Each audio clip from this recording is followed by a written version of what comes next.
അവസരങ്ങൾക്കായിട്ടും നല്ല ജീവിതത്തിനായും നല്ല അനുഭവങ്ങൾക്കായും കർത്താവ് നമുക്ക് നന്ദി കരയിക്കാം. കർത്താവ് നമ്മെ ഓരോരുത്തരെയും വ്യത്യസ്തമായ സ്ഥലങ്ങളിൽ നിരന്തരമായി നടത്തിക്കൊണ്ടിരിക്കുന്ന അവൻ്റെ എല്ലാ വിധങ്ങൾക്കായിട്ടും ഞാൻ കർത്താവിന് സ്തോത്രം ചെയ്യുന്നു. കർത്താവ് എത്ര വിശ്വസ്തനെന്ന് ഒരിക്കലൂടെ ഓർക്കുകയും ചെയ്യുന്നു. പല സ്ഥലങ്ങളിലായിട്ട് നമ്മളെ പല കോണ്ടിനെൻറ്റുകളിലായിരിക്കും, പക്ഷേ ദൈവത്തിനെല്ലാം ഒരുപോലെയാണ്. അതുകൊണ്ട് ഞാനിപ്പോൾ ആഫ്രിക്കയിലാണ്, അല്ലെങ്കിൽ നമ്മൾ ഏഷ്യയിലാണ്, അല്ലെങ്കിൽ ഒരാൾ കുറച്ച് പേര് യൂറോപ്പിലാണ്, കുറച്ച് പേര് US-ലാണ്. ഇതിനകത്തൊന്നും വലിയ വ്യത്യാസമൊന്നുമില്ല. എവിടെയാണെങ്കിലും കർത്താവ് നമ്മെ നിരന്തരമായിട്ട് സൂക്ഷിക്കുന്നുണ്ട്. പക്ഷെ എവിടെയാണെങ്കിലും അവൻ നമ്മളെ സൂക്ഷിക്കുന്നു. എപ്പോഴും അവൻ നമ്മളെ സൂക്ഷിക്കുന്നു എന്ന് പറയാറുണ്ട്. അല്ലെങ്കിൽ പലപ്പോഴും നമ്മളുടെ സാക്ഷ്യങ്ങളെല്ലാം അവൻ നമുക്ക് വേണ്ടി എന്തൊക്കെ ചെയ്തു എന്നെല്ലാം നമ്മൾ പറയാറുണ്ട്. പക്ഷേ നമ്മൾ അവന് വേണ്ടി എന്ത് ചെയ്തു, നമ്മൾ അതിനോട് എങ്ങനെ പ്രതികരിക്കുന്നു എന്നും കൂടെ നോക്കിയില്ലെങ്കിൽ, അതായത് എപ്പോഴും ദൈവം നമുക്ക് ചെയ്യുന്ന ഉപകാരങ്ങളെ കുറിച്ച് മാത്രം സംസാരിച്ചിട്ട് നമ്മൾ ചെയ്യേണ്ട കാര്യങ്ങൾ ചെയ്യുന്നില്ലെങ്കിൽ അതുകൊണ്ട് പ്രയോജനമൊന്നും ഉണ്ടാകുന്നില്ല. അതുകൊണ്ട് ഇന്നുള്ള ഒരു വലിയ പ്രശ്നം സഭകളുടെ തന്നെ പ്രശ്നമാണെന്ന് ചോദിച്ചു കഴിഞ്ഞാൽ, ദൈവം നമുക്ക് എന്തൊക്കെ ചെയ്യുന്നു എന്നുള്ളതെല്ലാം ശരിയായിട്ട് പഠിപ്പിക്കുന്നുണ്ടെങ്കിലും നമ്മൾ ദൈവത്തോടുള്ള ബന്ധത്തിൽ എങ്ങനെ നിൽക്കണമെന്നും എങ്ങനെ പ്രവർത്തിക്കണമെന്നുള്ള നമ്മുടെ ഉത്തരവാദിത്തങ്ങളെ കുറിച്ച് പഠിപ്പിക്കുന്നതിൽ സഭ പലപ്പോഴും പരാജയപ്പെട്ടു പോകുന്നു. അതുകൊണ്ട് ഇനിയിപ്പോൾ ദൈവം ചെയ്യുന്ന ഉപകാരങ്ങൾ നമുക്ക് എല്ലാവർക്കും അറിയാം. അത് ഉപകാരമേ ചെയ്യത്തുള്ളൂ, അല്ലാതെ വേറെ ഒന്നും ചെയ്യത്തില്ലല്ലോ. അപ്പം നമ്മുടെ സാക്ഷ്യങ്ങളെല്ലാം കർത്താവ് കഴിഞ്ഞ ആഴ്ചയിൽ എനിക്ക് നല്ലവനും വിശ്വസനമായിരുന്നു എന്ന് പറയുമ്പോഴെല്ലാം ഞാൻ ആലോചിക്കാറുണ്ട്. ഞാൻ പഠിച്ചത് ജേർണലിസം കോളേജിൽ. ഈ ജേർണലിസം ക്ലാസ്സിൽ വെച്ച് സാധാരണ പറയും, ഈ നോർമൽ കാര്യങ്ങൾക്കകത്ത് വാർത്തയെന്ന് പറയും. വാർത്ത എന്ന് പറയുന്നത് നോർമലായിട്ട് നടക്കാത്ത കാര്യങ്ങൾ പറയുമ്പോഴാണ് എന്തായിത്തീരുന്നത്, വാർത്തയായിത്തീരുന്നത്. ഞങ്ങൾ അന്ന് പറഞ്ഞുകൊണ്ടിരുന്ന ഒരു കഥ എന്നാന്ന് ചോദിച്ചു, ഒരു ശൈലി എന്നാന്ന് ചോദിച്ചു കഴിഞ്ഞാൽ, ഒരു പട്ടി മനുഷ്യനെ കടിച്ചാൽ അത് വലിയ വാർത്തയൊന്നുമില്ല. കാര്യം പട്ടിയാണോ കടിക്കും. പക്ഷെ മനുഷ്യൻ പട്ടിയെ കടിച്ചാൽ അത് വാർത്തയാണ്. കാര്യം അത് സാധാരണ സംഭവിക്കുന്ന കാര്യമില്ല. അപ്പൊ സാധാരണ സംഭവിക്കാത്ത എന്തെങ്കിലും കാര്യമേ ഉള്ളൂ എന്താണ് വാർത്ത എന്ന് പറയുന്നത്. അപ്പൊ ഞാൻ എപ്പോഴും പറയാറുണ്ട്, നമ്മുടെ എല്ലാ സാക്ഷ്യം കഴിഞ്ഞ ആഴ്ച കർത്താവ് എനിക്ക് നല്ലൊരു വിശ്വാസമായിരുന്നു. ഞാൻ ചോദിച്ചോട്ടെ, അതല്ലാതെ വേറെ വല്ലതും ആകാൻ കർത്താവിന് കഴിയുമോ? കർത്താവിന് ഏതായാലും ചതിയനും വഞ്ചകനും ഒന്നും ആകാൻ പറ്റത്തില്ല. പറ്റുമോ? ഇല്ല. കർത്താവ് ഒരിക്കലും ചതിയനും വഞ്ചകനും ആകത്തില്ല. പിന്നെ ആര് മാത്രമേ ആകത്തുള്ളൂ? നല്ലവനും വല്ലവനും വിശ്വസ്തനും ഒക്കെ ആയിട്ടേ കർത്താവ് നിൽക്കത്തുള്ളൂ. അത് കർത്താവിന്റെ സ്വഭാവം, അതവന് ത്യജിക്കാൻ കഴിയില്ല. പക്ഷെ ചോദ്യം ഇതാ, നല്ലവനായിരുന്ന കർത്താവിന് നീ നല്ലവനായിരുന്നോ? അതുകൂടെ ചോദിക്കണം. എപ്പോഴും കർത്താവ് ചെയ്ത കാര്യം മാത്രം പറഞ്ഞുകൊണ്ടിരിക്കാതെ നീ എന്തോ ചെയ്തെന്നുള്ള പറഞ്ഞില്ലെങ്കിലും അതിനെക്കുറിച്ച് ഒരു ചിന്തയെങ്കിലും ഉണ്ടാകുന്നത് വളരെ അത്യാവശ്യമാണ്. ഞാൻ എങ്ങനെയായിരുന്നു, അതായത് എൻ്റെ ഉത്തരവാദിത്തങ്ങളെ കുറിച്ചാണ് ഇന്ന് ഈ കൂടുതൽ സംസാരിക്കുന്നത്. അല്ലാതെ ദൈവം നമുക്ക് വേണ്ടി എന്ത് ചെയ്തു എന്നുള്ളത്, normally God is doing everything good. He cannot do anything bad in our life. നമുക്ക് നമ്മുടെ ജീവിതത്തിൽ മറ്റൊരു തെറ്റായ ഒരു കാര്യം ചെയ്യാൻ കർത്താവിന് കഴിയില്ല. തിമോഥെയോസിന്റെ ലേഖനത്തിൽ പൗലോസ് പറയുന്ന കാര്യമുണ്ട്, നമ്മൾ അവിശ്വസനായി പാർക്കുമ്പോൾ പോലും അവൻ വിശ്വസനായി പാർക്കുന്നു. അവന്റെ സ്വഭാവം ത്യജിക്കാൻ കഴിയില്ല. അവനവന്റെ സ്വഭാവം ത്യജിക്കാനായിട്ട് കഴിയില്ല.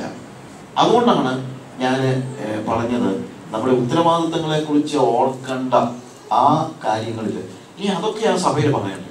എന്തൊക്കെയാണ് നമ്മുടെ ഉത്തരവാദിത്തങ്ങൾ, എങ്ങനെയാണ് നമ്മൾ ജീവിക്കുന്നത്, ഇതൊക്കെയാണ് ചർച്ച പഠിപ്പിക്കേണ്ടത്. അല്ലാതെ എന്നും കർത്താവ് നല്ലവനായിരുന്നു വിശ്വസനായിരുന്നു, അത് ശരിയാണല്ലേ, സമ്മതിച്ചു.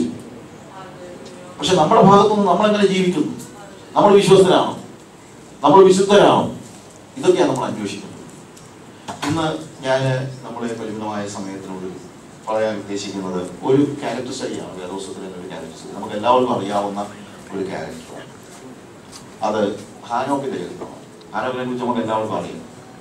ഹാനോക്കിന്റെ ചരിത്രം, ഞാൻ യൂദായുടെ ലേഖനം 14-ാം വാക്യത്തിൽ ഹാനോക്കിന്റെ ചരിത്രം വായിച്ചപ്പോൾ, യൂദായുടെ ലേഖനം 14-ാം വാക്യത്തിൽ വേദപുസ്തകത്തിൽ പുതിയ നിയമത്തിൽ ഹാനോക്കിനെ കുറിച്ച് പറഞ്ഞിട്ടുള്ള 1-2 പ്രസ്താവനകളേ ഉള്ളൂ. അതിനകത്ത് ഒരു കാര്യം, ഹാനോക്കിന്റെ കാര്യത്തെ കുറിച്ച് പറഞ്ഞിരിക്കുന്നത് യൂദായുടെ ലേഖനത്തിലാണ്. 6 മുതൽ 7-ാമനായ ഹാനോക്ക് ഇവരെ കുറിച്ച് എന്ന് പറഞ്ഞപ്പോഴത്തേക്ക് ഞാനിത് വായിച്ചപ്പോൾ ചിന്തിച്ചു, ഇതെത്ര ഇങ്ങനെ ഈ സ്പെസിഫിക് ആയിട്ട് 6 മുതൽ 7-ാമനായ ഹാനോക്ക് എന്ന് പറയുന്നത്. ചിലപ്പം നമ്മൾ ഈ ഒരേ പേരിൽ 2 പേരുണ്ടെങ്കിലേ സാധാരണ നിലയിൽ നമ്മൾ ഒരു വിശേഷണപദം ഉപയോഗിക്കേണ്ടി വരുന്നുള്ളൂ, ഇല്ലേ? ഒരാൾ നീളം കൂടിയ ആളും ഒരാൾ ചെറിയ ആളാണ്, രണ്ടുപേരും മത്തായി എന്ന് പേരുള്ള രണ്ടുപേരുണ്ടെന്ന് വെക്കുക. നമ്മൾ നീളം കൂടിയ മത്തായി എന്ന് പറയണമെങ്കിൽ നീളം കുറഞ്ഞ ഒരു മത്തായി ഇവിടെ ഉണ്ടാകണമല്ലോ. അപ്പൊ രണ്ട് മത്തായി ഉണ്ടെങ്കിലേ അങ്ങനെ ഒരു വിശേഷണപദം ആവശ്യമുള്ളൂ. അപ്പൊ ഞാനിത് ആദ്യം വായിച്ചപ്പോൾ ഞാനിങ്ങനെ ആലോചിച്ചു, ഇതെന്തിനാ ആദാം മുതൽ ഏഴാമനായ ഹാനോക്ക്. ഹാനോക്ക് എന്ന് പറഞ്ഞാൽ മതി. ഹാനോക്കിനെ ആർക്കറിയാൻ വയ്യാതെ, നമുക്ക് എല്ലാവർക്കും ഹാനോക്കിനെ അറിയാം. പിന്നെ എന്തിനാ ഈ ആദാം മുതൽ ഏഴാമനായ ഹാനോക്ക് എന്ന് പ്രത്യേകിച്ച് പറയേണ്ട ഒരു കാര്യം എന്താണ് എന്ന് ഞാനിങ്ങനെ ആലോചിച്ചു. കാര്യം എനിക്ക് വേറെ ഹാനോക്കിനെ ഒന്നും, വേദപുസ്തകത്തിൽ നമുക്കൊരു ഹാനോക്കിനെ അറിയത്തുള്ളൂ, അല്ല നമുക്ക് ആരെയും അറിയാവുന്ന വേറെ ഹാനോക്കിനെ കുറിച്ച് പോലെ നിങ്ങൾ കേട്ടുണ്ടോ? ഉണ്ടോ? ഇല്ല, കുറ്റമല്ല, ഞാനും കേട്ടിട്ടില്ല, അല്ലെങ്കിൽ ഞാനും അത് അറിഞ്ഞിട്ടില്ല. പക്ഷേ ശരിക്കും പറഞ്ഞു കഴിഞ്ഞാൽ ഈ ഹാനോക്കിന് മുമ്പേ ഒരു ഹാനോക്കുണ്ട്. അത് വേദപുസ്തകത്തിന്റെ തന്നെ ഉൽപ്പത്തി പുസ്തകം 4-ാം അധ്യായം അതിന്റെ 17-ാമത്തെ വാക്യം വായിക്കുമ്പോൾ, കയീൻ തന്റെ ഭാര്യയെ പരിഗ്രഹിച്ചു, അവൾ ഗർഭം ധരിച്ച് ഹാനോക്കിനെ പ്രസവിച്ചു. എന്നിട്ട് എന്താ എഴുതിയിരിക്കുന്നത്? അവരൊരു പട്ടണം പണിത് ഹാനോക്ക് എന്ന് തന്റെ മകന്റെ പേരിട്ടു. എത്രയോ പ്രാവശ്യം ഈ ഭാഗം നമ്മൾ വായിച്ചിട്ടുണ്ട്. ഏറ്റവും കുറഞ്ഞത് എല്ലാ ജനുവരി മാസത്തിൽ ഡിസംബർ മാസം 31-ാം തീയതി നമ്മൾ തീരുമാനം എടുക്കും ഈ വർഷം എന്താണെങ്കിലും വേദോത്സവം ആദ്യം തൊട്ട് വായിക്കുമെന്ന്. അങ്ങനെ വായിച്ചു വരുമ്പോൾ എന്താണെങ്കിലും 3-4 ദിവസം വായിക്കുമല്ലോ. അപ്പൊ എന്താണെങ്കിലും ഉൽപ്പത്തി പുസ്തകം 4 അധ്യായം പല പ്രാവശ്യം നമ്മൾ വായിച്ചു നോക്കിയിട്ടുണ്ട്, അല്ലേ? അത് പിന്നെ കൊണ്ട് പോയില്ലെങ്കിലും ഉൽപ്പത്തി പുസ്തകം ആദ്യത്തെ കുറച്ച് അധ്യായം എന്താണെങ്കിലും നമ്മൾ എല്ലാവരും വായിച്ചിട്ടുണ്ട്. പക്ഷെ എല്ലാവരും ഇത്രയും വായിച്ചിട്ടും ഞാനും വായിച്ചിട്ട്, ഞാൻ ഉൾപ്പെടെ, നിങ്ങളുടെ കാര്യം മാത്രമൊന്നുമല്ല, ഞാൻ ഉൾപ്പെടെ ഞാനിത് വായിച്ചപ്പോൾ ആദ്യം ചിന്തിച്ചോളാം, ഇത് എന്തിനാ ഇങ്ങനെ പറഞ്ഞ കാര്യം എന്ന് വെച്ച് കഴിഞ്ഞാൽ ഇതെന്റെ മനസ്സിൽ വന്നില്ല. ഇത് വായിച്ചിട്ടില്ല എന്നിട്ടല്ല, പക്ഷെ ഇതെന്റെ മനസ്സിൽ കയറിയില്ല. മനസ്സിൽ കയറാത്തത് ഒരു ദൈവനീതിയാണെന്നാണ് എന്റെ ചിന്ത. എന്നാന്ന് ചോദിച്ചു കഴിഞ്ഞാൽ, ഇവന്റെ പേര് ഓർത്തിരിക്കണമെന്ന് ചിന്തിച്ചു തന്നെ ഇവന്റെ അപ്പൻ ഒരു പട്ടണം പണിതു. എന്നിട്ട് ആ പട്ടണത്തിൽ അവന്റെ പേര് അങ്ങനെ എഴുതിയിരിക്കുന്നു. അതായത് തന്റെ മകന്റെ പേര് ലോകം ഉള്ള കാലം മുഴുവൻ ഓർത്തിരിക്കണമെന്ന് വെച്ച് ഒരു പട്ടണമാണ്. നമുക്കൊക്കെ മാക്സിമം ഒരു വീടായിരിക്കും പണിയാൻ പറ്റുന്നത്. അതാണെങ്കിൽ ഒരു പട്ടണം ഒന്നും പണിയാനുള്ള കപ്പാസിറ്റി ഒന്നും നമുക്കിവിടെ IPS-ലുള്ളവർക്കും ഇല്ല. ഒരു പട്ടണമൊക്കെ പണിയുന്നൊക്കെ രീതി ഇല്ലേ? ഞാൻ കാശുകാരൊക്കെ ഉണ്ടെന്നൊക്കെ ആരോടൊക്കെ പറയുന്നുണ്ട്, പക്ഷെ എനിക്കറിയത്തില്ല അത്രയും കാശൊന്നും ഇവിടെ ഒന്നും ആർക്കും എടുത്തതേലും ഇല്ല. ഒരു സിറ്റിയൊക്കെ പണിയുന്നൊക്കെ രീതി. ഇതൊരു പട്ടണം പണിതിട്ട് അതിന് എന്തോ പേരിട്ടു, മോന്റെ പേരിട്ടു. എന്നിട്ട് അത് ഓർക്കുന്നില്ല. ഞാൻ പറയാം, പേരുണ്ടാക്കാൻ പരിശ്രമിക്കുന്ന ആളുകളെ സാധാരണ നിലയിൽ ആരും ഓർക്കത്തില്ല. പേരുണ്ടാക്കാൻ പരിശ്രമിക്കാത്ത ആളുകളെയാ വാസ്തവം പറഞ്ഞു കഴിഞ്ഞാൽ പിന്നെ നമ്മൾ ഓർത്തിരിക്കുന്നത്. പേരുണ്ടാക്കാൻ പരിശ്രമിച്ച എത്രയോ ആളുകളുണ്ട്, അവരുടെ ഒന്നും പേരുകളൊന്നും നമ്മൾ ഓർത്ത്, അല്ലെങ്കിൽ സ്വന്തമായിട്ട് പേരുണ്ടാക്കാൻ പരിശ്രമിക്കുന്ന ആളുകൾ അതൊരു പാഴ് ശ്രമമായിട്ടാണ് നമ്മൾ കാണുന്നത്.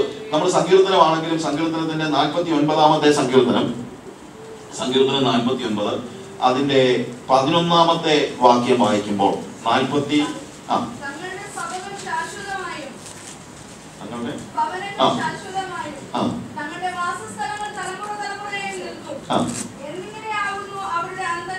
അവരുടെ ചിന്ത, തങ്ങളുടെ ഭവനങ്ങൾ, അവരുടെ വീട് ശാശ്വതമായിട്ട് നിൽക്കുമെന്നാണ് അവരുടെ ചിന്ത. അതുകൊണ്ട് അവർ എന്തോ ചെയ്യുന്നത് എഴുതിയിരിക്കുന്നത്, എന്നിങ്ങനെയാകുന്നു അവരുടെ അന്തർഗതം, തങ്ങളുടെ നിലങ്ങൾക്ക് അവർ തങ്ങളുടെ പേരൊക്കെ ഇട്ട്. ഇത് ഏതാണ്ട് വലിയ ആനക്കാര്യമാണ്, ഇത് ലോകം മുഴുവൻ നിലനിൽക്കും. ഇന്നത്തെ ഒരു വലിയ പ്രശ്നമാണ് പേരുണ്ടാക്കാനുള്ള പരിശ്രമം എന്ന് പറയുന്നത്. എല്ലായിടത്തും ഉള്ള ഒരു കാര്യമാണ് പേരുണ്ടാക്കാൻ. ഞാൻ ചിലപ്പോൾ പറയാറുണ്ട്, നമ്മുടെ ഈ ചാരിറ്റി ബോർഡും മറ്റേതും മറിച്ച് നോക്കെ ഏതെങ്കിലും ഒരു പെൺകൊച്ചിന് 25,000 രൂപ കല്യാണ സഹായം കൊടുക്കും. ആ കൊടുക്കുന്നതിന്റെ പണം 50,000 രൂപ മുടക്കി പത്രത്തിൽ 50,000 5 ലക്ഷം മുടക്കാനും മണിയില്ല. എന്തിനാണ് കൊടുത്തത്? കൊച്ചിന് കൊടുത്തത് എത്ര? 25,000. ഇവന്റെയൊക്കെ തല ഇഴുത്തി വീഴാത്തത് ആ കൊച്ചിന് 25,000 കിട്ടുന്നല്ലോ തോന്നുന്നത് ദൈവം ഓർത്തായിരിക്കും. കാര്യം എന്താണെന്ന് ചോദിച്ചു കഴിഞ്ഞാല്, പേരുണ്ടാക്കാനുള്ള ഒരു പരിശ്രമം മനുഷ്യൻ നടത്തുന്നത് ദൈവത്തിന് ഇഷ്ടമുള്ള കാര്യമല്ല. അത് ആദ്യം നമ്മൾ മനസ്സിലാക്കണം. പേരുണ്ടാക്കാൻ വേണ്ടിയുള്ള ഒരു പരിശ്രമം എന്ന് പറയുന്നത് ഒരു ബിബ്ലിക്കൽ പാറ്റേൺ അല്ല. അത് സഭകളിലുമുണ്ട് പേരുണ്ടാക്കാനായിട്ട്. ഇത് ക്രൂസൈഡ് നടത്തുന്നത് പോലും പേരുണ്ടാക്കാൻ വേണ്ടിയാണ്, സ്വന്തം പേര് വലുതാക്കാൻ വേണ്ടി. നിങ്ങൾ ഈ TV-ലൊക്കെ ചിലപ്പോൾ ഈ സാക്ഷി പറയുന്നത് കേട്ടിട്ടുണ്ടല്ലോ. സാക്ഷി പറയിക്കുന്നത് ഏതാ? ഇന്ന ബ്രദർ പ്രാർത്ഥിച്ചപ്പോൾ, ഏതെങ്കിലും ഒരു ബ്രദർ പ്രാർത്ഥിച്ചപ്പോൾ എൻ്റെ രോഗം സൗഖ്യമായി എന്ന് പറയിക്കുന്ന ഒരിത് അല്ലേ? മത്തായി ബ്രദർ പ്രാർത്ഥിച്ചപ്പോൾ എൻ്റെ രോഗം സൗഖ്യമായി. അപ്പം നമുക്കെല്ലാവർക്കും കർത്താവിനെ കരങ്ങളടിച്ച് മഹത്വപ്പെടുത്താം. ആർക്കായി മഹത്വം കൊടുക്കുന്നത്? കർത്താവിനൊന്നുമല്ല, ഈ മത്തായിക്ക. അത് നിങ്ങൾ മനസ്സിലാക്കണം. ഏതെങ്കിലും ഒരിടത്ത് തോമാച്ചൻ പ്രാർത്ഥിച്ച് സൗഖ്യമായ ഒരാളെ മത്തായിയുടെ ടെലിവിഷനിൽ കയറ്റി സാക്ഷി പറയിക്കുമോ? ഇല്ലല്ലോ. മത്തായിയുടെ ടെലിവിഷനിൽ ആരേ പറയത്തുള്ളൂ? മത്തായി പ്രാർത്ഥിച്ച് സൗഖ്യമായ ആളുടെ കാര്യം മാത്രമേ പറയത്തുള്ളൂ. ദൈവനാമത്വത്തിനാണെങ്കിൽ വേറെ ആരെങ്കിലും പ്രാർത്ഥിച്ച് സൗഖ്യമായി തുടങ്ങിക്കൊണ്ടുകൊണ്ടൊന്ന് പ്രാർത്ഥിപ്പിക്കാൻ നിങ്ങൾക്ക് സാക്ഷി പറയിക്കും. ഇതിന്റെ എല്ലാം പുറകെ ദയവ് ചെയ്ത് പോകരുത്. അത് നിങ്ങൾ മനസ്സിലാക്കുക. ഇതെല്ലാം പാഴ് പണിയാണ്. ഇതിന്റെ പുറകെ പോകുന്നവനൂടെ തെറ്റുകാരനാണ്. ഇത് കാണിക്കുന്നവ മാത്രമല്ല, ഇതിന്റെ പുറകെ പോകുന്നവരും തെറ്റുകാരനാണ്. അത് നമ്മൾ മനസ്സിലാക്കുക. അപ്പൊ പേരുണ്ടാക്കാനുള്ള ഒരു പരിശ്രമം. അവർ തങ്ങളുടെ നിലങ്ങൾക്ക് അവരുടെ പേരെഴുതുന്നു. പക്ഷെ എന്തോ സംഭവിക്കുന്നത് എന്താണ്? 12-ാമത്തെ വാക്യത്തിൽ എന്താ കാണുന്നത്?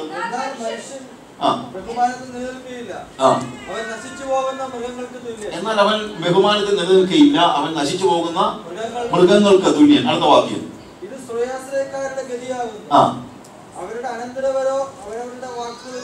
ഇത് സ്വയാശ്രയക്കാരുടെ, സ്വയം ആശ്രയിക്കുന്നവരുടെ ഗതിയാണ്. ഇത് അവര് നിലനിൽക്കത്തില്ല.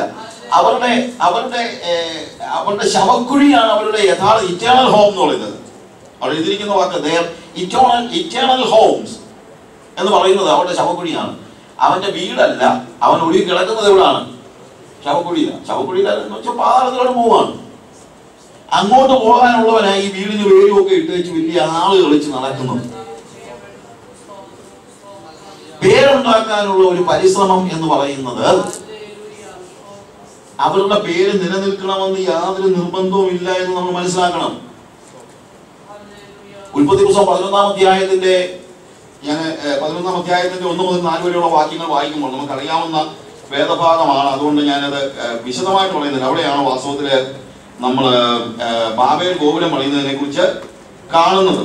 അപ്പോൾ അതിനകത്ത് എഴുതിയിരിക്കുന്ന ഒരു കാര്യം 3-ാമത്തെ വാക്യത്തിൽ, അവർ തമ്മിൽ വരുവിൻ നാം ഇഷ്ടിക എടുത്ത് ചുടുക എന്ന് പറഞ്ഞു. അങ്ങനെ അവർ ഇഷ്ടിക കല്ലായും പശമണ്ണ് കുമ്മായമായി ഉപയോഗിച്ചു. വരുവിൻ നാം ഭൂതലത്തിലൊക്കെയും ചിതറിപ്പോകാതിരിക്കാൻ ഒരു പട്ടണവും ആകാശത്തോളം എത്തുന്ന ഒരു ഗോപുരം പണിയുക, നമുക്ക് ഒരു പേരും ഉണ്ടാക്കുക എന്ന് പറഞ്ഞു. നമുക്ക് ഒരു പേരുണ്ടാക്കുക. ടെക്നോളജിയുടെ വലിയൊരു ഡെവലപ്മെന്റ് അവിടെ നടക്കുന്നത്. ഞാൻ ഇതിനെക്കുറിച്ച് നമ്മുടെ കാര്യം അന്ന് വരെ കല്ലുകൊണ്ട് വളർന്നുകൊണ്ടിരുന്നതിന് പകരം അവർ ഇഷ്ടിക കണ്ടുപിടിച്ചു. ഇതാണ് സംഭവിച്ചത്. ടെക്നോളജിയുടെ ഒരു വലിയൊരു ഡെവലപ്മെന്റ്. അപ്പോൾ അവർ പറഞ്ഞു, എന്നാൽ പിന്നെ നമുക്കൊരു ഗോപുരം പണിയാം. കാര്യം കല്ലുകൊണ്ട് അത്രയും പണിയുന്ന കാര്യം ബുദ്ധിമുട്ട്. ഇഷ്ടിക കണ്ടുപിടിച്ചപ്പോഴത്തേക്ക് എന്ത് ചെയ്യാൻ പറ്റും? They can make a tower that reaches heaven. അവിടെ ഉപയോഗിച്ചിരിക്കുന്ന വാക്കാണ്.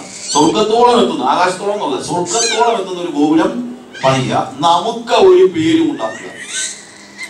സ്വർഗത്തോളം എത്തുന്ന ഒരു ഗോപുരം പണിയാനായിട്ട് അവർ പ്ലാൻ ചെയ്യുന്നതിന്റെ കാരണം എന്താന്ന് ചോദിച്ചു കഴിഞ്ഞാല് അവർക്ക് തന്നെ അറിയാം സ്വർഗത്തിൽ ഇരിക്കുന്നത് ദൈവമാണെന്ന്. അപ്പൊ അത്രയും വലിപ്പമുള്ള ഒരു ഗോപുരം പണിത് നേർക്ക് നേരെ വരികയാണെങ്കിൽ പിന്നെ ദൈവവുമായിട്ട് ഒരു ഈക്വൽ ആവുകയാണ്. അതാണ് നമ്മുടെ മനസ്സിലെ ചിന്ത. We will be equal with God and let us make a name for ourselves. നമുക്ക് തന്നെ ഒരു പേരുണ്ടാക്കുക. പിന്നെ ദൈവത്തിന്റെ പേരിൽ നമ്മൾ നിൽക്കേണ്ട കാര്യമില്ല. ഇതാണ് അവിടുത്തെ പാപം എന്ന് പറയുന്നത്. ഞാൻ ആദ്യം ഇത് വായിച്ചപ്പോൾ ചിന്തിച്ചു, എടാ ഒരു ഗോപുരം പണിതതിൽ ഇത്രയും വലിയ ശിക്ഷ കൊടുക്കേണ്ട വല്ല കാര്യമുണ്ട്. പക്ഷെ അവിടുത്തെ മിസ്റ്റേക്ക് എന്താണ്? അവർക്ക് ആ ടെക്നോളജി കണ്ടുപിടിച്ചതോടെ അവർ പറഞ്ഞു, ഇനി നമുക്ക് ദൈവത്തെ ആവശ്യമില്ല. Let us become like God. Let's make a tower that reaches heaven so that we will be equal with God and there is no need to use the name of God anymore. നമുക്കിനി അത് ഉപയോഗിക്കേണ്ട കാര്യമില്ല. ദൈവം എന്നുള്ള പേര് ഉപയോഗിക്കേണ്ട കാര്യമില്ല. കാര്യം നമ്മൾ ഇപ്പൊ ആരുമായിട്ട് ഈക്വൽ ആയി കഴിഞ്ഞു, ദൈവവുമായിട്ട്.